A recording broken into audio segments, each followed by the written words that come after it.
नमस्कार, मेरा channel life style 24 में आप सभी का स्वागत है। आज का वीडियो नागा साधुओं के बारे में है। कैसे बनते हैं नागा साधु, कुंभ में ही क्यों दिखाई देते हैं नागा साधु, कुंभ के बाद कहां चले जाते हैं ये लोग, इनके जीवन से जुड़ी रहस्यमयी बातें जानकर आप हैरान हो जाएंगे।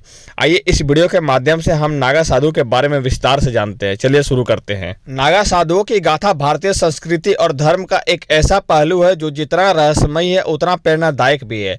उनका जीवन साधारण नहीं है बल्कि तप, त्याग और आध्यात्मिक से भरा हुआ है।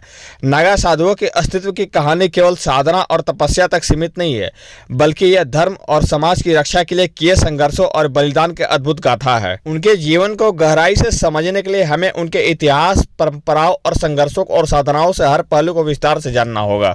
यह न केवल भारतीय धर्म और संस्कृति की गहराई को समझने में मदद करता है, बल्कि हमें यह भी सिखाता है कि आत्म संयम और त्याग के बल पर किस प्रकार उच्च आदर्श प्राप्त किए जा सकते हैं। नागा साधुओं का इतिहास अत्यंत प्राचीन है। इनका उल्लेख वेदों और पुराणों में मिलता है।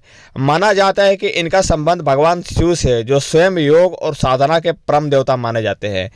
नागा साधुओं की परंपरा आदि गुरु शंकराचार्य द्वारा 8वीं शताब्दी में स्थापित की गई थी। आदि गुरु शंकराचार्य ने धर्म और सनातन संस्कृति की रक्षा के लिए नागा साधुओं को संगठित किया।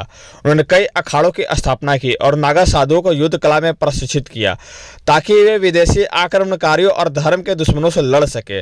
उस समय धर्म और संस्कृति को बचाने के लिए यह कदम बेहद आवश्यक था। नागा साधु अखाड़ों के अधीन रहते। अखाड़े न केवल उनके प्रशिक्षण का साधन केंद्र है, बल्कि उनकी सामाजिक और धार्मिक पहचान का भी प्रतीक है। अखाड़े पूरे भारत में फैले हुए और प्रत्येक अखाड़ा अपनी परंपराओं और मान्यताओं का अनुसार कार्य करता है। उनके कुछ प्रमुख अखाड़े हैं। पहला है जूनापीठ अखाड़ा, दूसरा है महान निर्वाणी अखाड़ा, तीसरा है अटल अखाड़ा, चौथा है निर्नानी अखाड़ा, पांचवा है आह्वान अखाड़ा, छठा है निर्मल अखाड़ा। प्रत्येक अखाड़े का अपना अलग इतिहास और परंपराएं हैं। नागा साधु बनने की प्रक्रिया भी अखाड़े के नियम के अनुसार होती है। नागा साधु बनने के लिए साधकों को कठोर परीक्षाओं से गुजरना पड़ता है। यह केवल शारीरिक नहीं बल्कि मानसिक और आध्यात्मिक का बलिदान की परीक्षा है। इनकी पहली परीक्षा है संसारिक मोह माया के त्याग। नागा साधु बनने से पहले साधक अपने परिवार, समाज और व्यक्तिगत पहचान से पूरी तरह से अलग होना पड़ता है। इसका मतलब है कि उन्हें न केवल अपने प्रियजनों से अलग होना पड़ता है, बल्कि अपनी इच्छाओं और भावनाओं का भी पूर्ण त्याग करना पड़ता है। इनकी दूसरी परीक्षा है कठोर तपस्या। साधक को कई महीनों तक घोर तपस्या करनी होती है। यह तपस्या हिमालय की बर्फीली चोटियां या फिर तपते रेगिस्तान में भी हो सकती है। इस दौरान साधक को ध्यान, योग और आत्म संयम का अभ्यास करना पड़ता है। तीसरा है भस्म धारण करना। भस्म का उपयोग केवल उनकी साधना का हिस्सा नहीं, बल्कि यह सांसारिकता और भौतिकता के प्रति उनके त्याग का प्रतीक है। भस्म शिव का भी प्रतीक है, जो उन्हें आध्यात्मिक ऊर्जा प्रदान करता है। नागा साधु न केवल आध्यात्मिक साधना के लिए जाने जाते हैं, बल्कि वे अद्भुत योद्धा भी है। उनके पास प्राचीन भारतीय युद्ध कला का गहन ज्ञान होता है। उनके द्वारा उपयोग किए गए हथियार में तलवार, त्रिशूल, भाला और धनुष बाण भी शामिल है। इतिहास में कई ऐसे अवसर आए जब नागा साधुओं ने अपनी वीरता से धर्म और समाज की रक्षा की। उन्होंने न केवल विदेशी आक्रमणकारियों का सामना किया, बल्कि मंदिरों और तीर्थस्थलों को भी बचाया है। इनकी चमत्कारी वीरता का कुछ उदाहरण है। पहला हरिद्वार का युद्ध 1260 में गुलाम वंश की सेना ने हरिद्वार पर आक्रमण किया था। नागा साधुओं ने इस हमले का डटकर सामना किया और अपने जान देकर तीर्थ की रक्षा की। दूसरा है मथुरा की रक्षा। अहमद शाह अब्दाली के हमले के समय नागा साधुओं ने मथुरा को बचाने के लिए भी अपनी जान तक दे दी। औरंगजेब के खिलाफ संघर्ष। औरंगजेब ने काशी ज्ञानवापी मंदिर पर भी हमला किया था। नागा साधुओं ने इस हमले को भी विफल कर दिया और मंदिर को बचाया। नागा साधुओं का जीवन बड़ा ही रहस्यमयी है। कुंभ मेले में लाखों की संख्या में दिखाई देने वाले नागा साधु आम जीवन में बहुत ही कम नजर आते हैं। वे अधिकतर गुप्त स्थानों पर साधना करते हैं। उनका साधना स्थल हिमालय, घने जंगल या एक एकांत स्थान हो सकते हैं। उनके जीवन का कुछ रहस्यमयी पहलू है। पहला, अलौकिक शक्तियां। माना जाता है कि कठोर तपस्या के कारण नागा साधु विशेष सिद्धियां प्राप्त कर लेते हैं।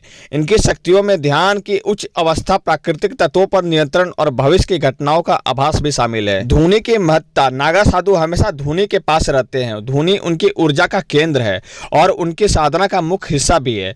नग्नता का महत्व। उनकी नग्नता सांसारिक के पूर्ण अलगाव और त्याग का प्रतीक है। यह दर्शाता है कि वे प्रकृति के साथ एकाकार हो चुके हैं। महिला नागा साधु की एक नई परंपरा है। पारंपरिक रूप से नागा साधु में महिला का स्थान सीमित था, लेकिन अब समय बदल रहा है। कई महिलाएं भी नागा साधु बन रही है और कठोर तपस्या का पालन कर रही है। हालांकि उनके लिए कुछ अलग नियम है, जैसे कि नग्नता की अनुमति नहीं है। उन्हें पीले रंग के वस्त्र से अपने शरीर को ढकने पड़ते हैं। नागा साधुओं से जुड़े कुछ मान्यताएं हैं। भगवान शिव के उपासक माने जाते हैं। ये नागा साधु भगवान शिव के अनन्य भक्त होते हैं। वे अपनी हर क्रिया में भगवान शिव की उपासना करते हैं। आध्यात्मिक ऊर्जा का केंद्र माना जाता है कि नागा साधु विशेष ऊर्जा का केंद्र होते हैं। उनकी उपस्थिति से वातावरण शुद्ध और सकारात्मक हो जाता है। कुंभ मेले का महत्व। कुंभ मेले में नागा साधु सर्वाधिक आकर्षण का केंद्र होते हैं। यह अवसर उनके सार्वजनिक रूप से मिलने का एकमात्र समय होता है। नागा साधुओं का जीवन त्याग, साधना और वीरता का अद्भुत उदाहरण है। उनकी परंपराएं और जीवन शैली हमें सिखाती है कि आत्म संयम और त्याग के माध्यम से आत्मज्ञान और उच्च आध्यात्मिक प्राप्त की जा सकती है। उनके संघर्ष का इतिहास हमें प्रेरणा देता है कि धर्म और संस्कृति की रक्षा के लिए साहस और बलिदान की आवश्यकता होती है। यह गाथा हमें सिखाती है कि सच्ची भक्ति केवल भौतिक साधनों में नहीं बल्कि आत्मिक साधना और निष्ठा में होती है। नागा साधु भारतीय संस्कृति के एक ऐसे प्रहरी जो सदियों से धर्म और समाज की रक्षा कर रहे हैं। अगर मैं इनकी बातें करने लगूं तो ये वीडियो काफी लंबी हो जाएगी, इसलिए मैं वीडियो को यहीं समाप्त करता हूं। और यदि आपको मेरा वीडियो अच्छा लगा है तो लाइक, कमेंट, शेयर और सब्सक्राइब के साथ ही बेल आइकन को दबाएं आगे वाले वीडियो देखने के लिए।